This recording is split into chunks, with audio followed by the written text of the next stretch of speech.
Welcome, guys. We are playing Lord of the Ring today. We are going to hopefully play this. Take 2. Our first take was so popular it went viral before we even posted it. It wasn't even live. It went viral. We had to take it out. So on this game here, we have Fellowship versus the Shadow player. And you can play 4 players. If they join, 2 people will play on one side. The Fellowship is the free people, and you have all these different nations here. Elvish nations are green, Dwarven nations are brown. These blue guys are called the North. And of course you got Rohan and Gondor. Then on the Shadow people you have Isengard, they're their own nation. Then you have Sauron, which is the rest of the red ones. And then you have these 2 orange areas that are the Southrons and Easterlings. They're basically where the elephant came from. Mm-hmm. So what do we have to do in this game? Well, in this game, the couple ways to win. The Fellowship wants to melt the ring, and they can do that by getting their Fellowship marker from Rivendell into the Mordor, the Crack of Doom, to melt it.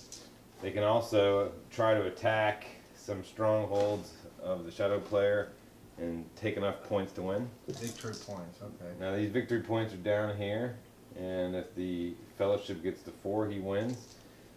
Now, the Shadow player, if he gets to 10, he wins. But as you can see, he's very army-based. So how do you get to 10?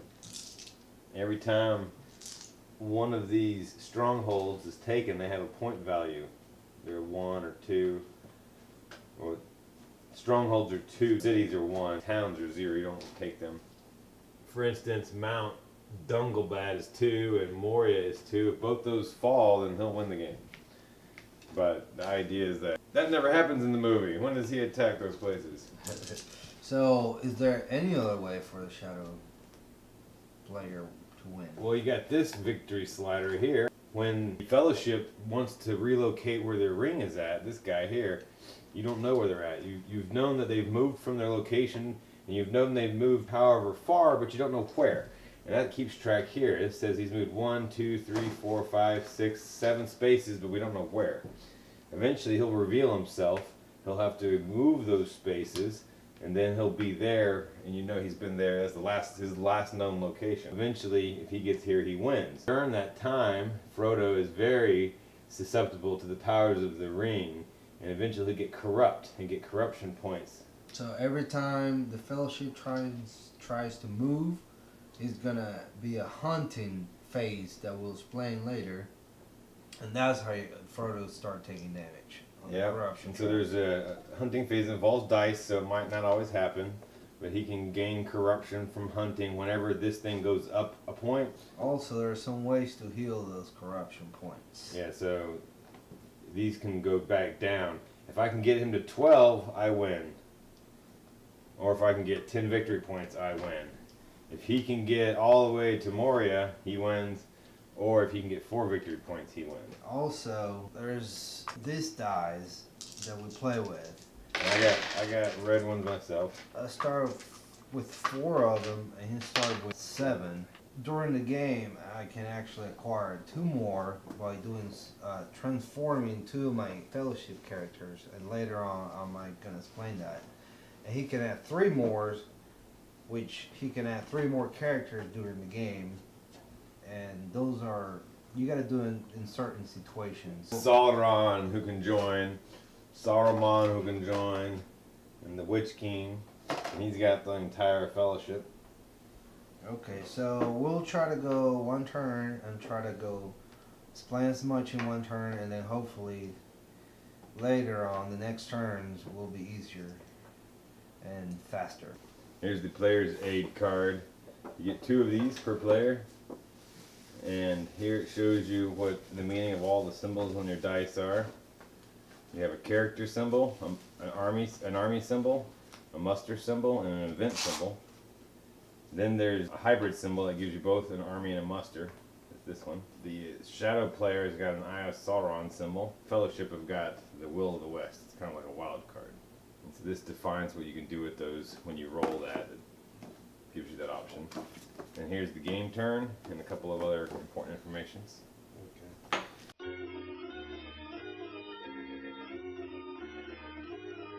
When you start the game, the way you place the figures is going to be shown on the instruction book. They're going to show you, it's very easily, they show you how many armies and which ones are put in each region, and that's how you're going to start the game every time. First thing that happens is that we draw cards. We draw 2 cards that are our decks. There's 2 decks. One for strategy and one for more character oriented. So we draw, every turn we draw 2 cards. So the game turn, 6 faces. The first one, that's when we draw the cards. We draw 2 cards, 1 of each deck.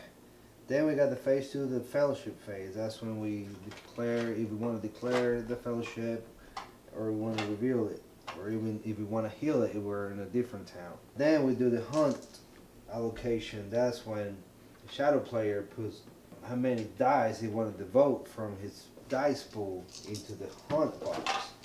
So as many, the more he puts, the likely he's gonna hit a hunt tile when I try to move up the track. Which is basically the first thing we got to do now.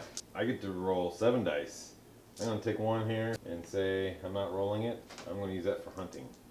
My other 7 will be rolled. That was the hunt allocation, phase 3. Then phase 4, now we roll the action rolls. And then he rolls 6 now, and I roll 4.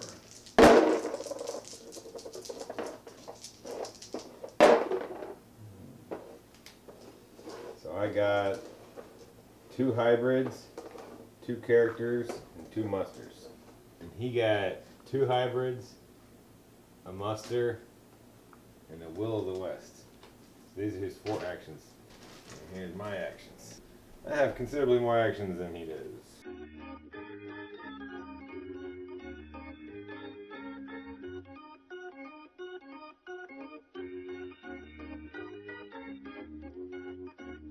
The army, I can move up to 2 different armies, or I can attack an enemy army, but I can't yet because I have to move down the political track over there.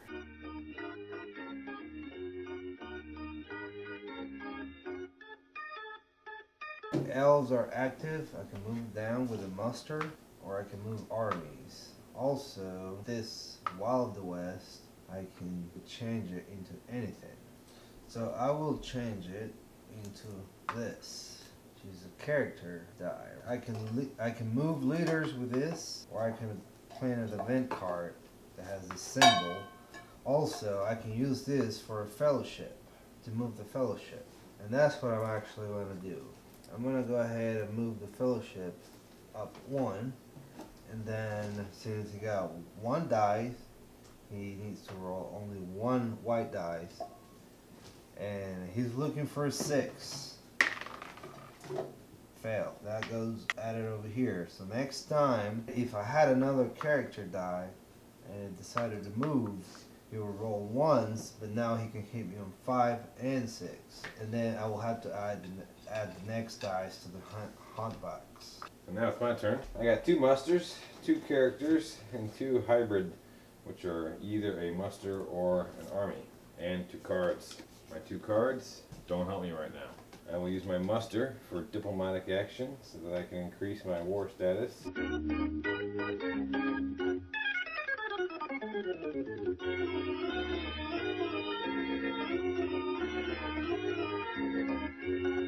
bring the Sutherlings closer to war. On my turn, I'm going to use my muster die, and I'm going to move the elves down the political track. They are closer to war. I will muster a second time and put the Sutherlings at war. I'm going to use the muster to move the elves down 1 more time. I'll use a character dice to move a leader and his guys over 1 spot. Well, I guess I'll move all these guys out of here. I'm going to use my last die to play an event card. I can play this event card in 2 ways. I can either roll the event die and then use it for it, or I can do the muster to play it with it too. So different cards will have different signs, so you can do it either way. I get to recruit one elven unit, regular or elite, on Woodland Realm. So I'm gonna do elite. I will use one of my muster army dice to recruit some troops. 2 leaders, 2 different places in Nazgul. 2 leaders in any 2 different friendly or free settlements. It's gotta be settlements. Okay, it's still your turn. I will use another character dice. Move these guys over. I will use this dice to play an army card. Play if the Sutherlings are at war, and they are. I'll move 1 shadow army from Umbar, which is this area here, to a Gondor coastal region. Bet you it's not going to be that one. If there is a Free People's Army in the region, that battle starts. The attacking shadow army cannot cease the attack unless the Free People's Army was already under siege. Looks like Dolambov is about to get hijacked. Let me see the card.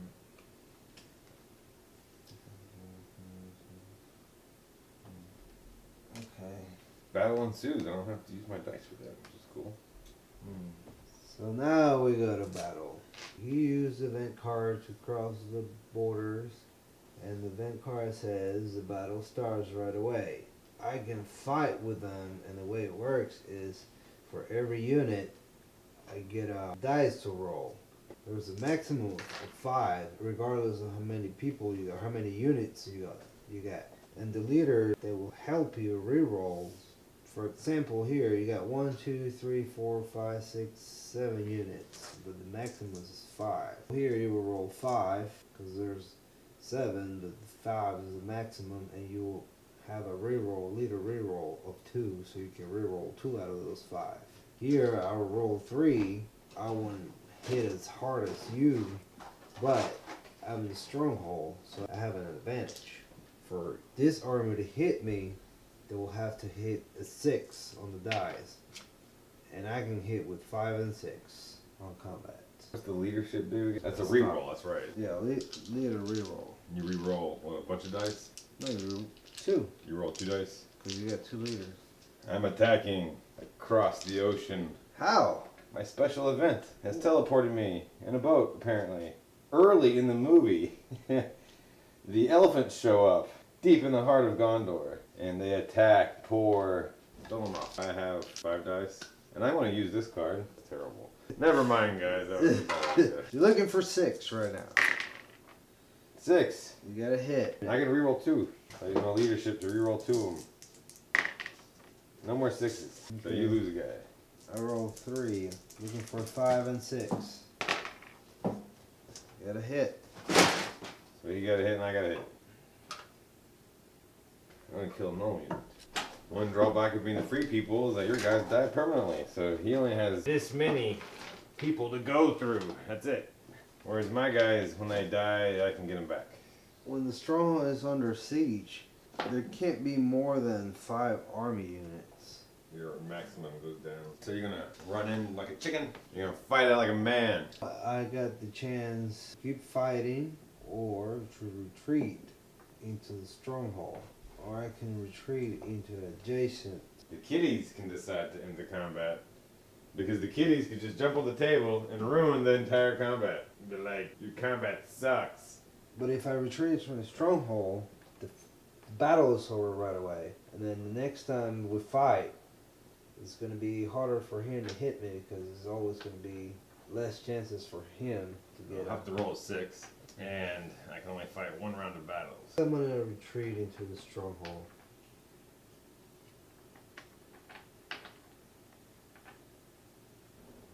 Oh, and Gondor went up a thing because I attacked him. So can I attack you now with my last army dice? Yeah, of course. Whenever they siege, you're in the stronghold defending the siege. I'm outside the stronghold laying siege. Alright, so I'm rolling 5 dice. I get to re-roll 2 of them. There's 1 6. Let's re-roll these 2 biggies. They're 5s. Maybe they need to be upgraded. 1 more 6. He's only got 2 guys there. There's a 6. Bam! 2 6s. There you go. 3 6s in your face. Now it's time for you to roll. You get 2 rolls. 5 and 6. Bam, took out one. Chunk. And these two guys, chunk. This place here is turned evil, and I gained 2 points. Gondor's at war. Why? Because it goes up every time they're attacked, and each time the settlement was taken. It is the next turn.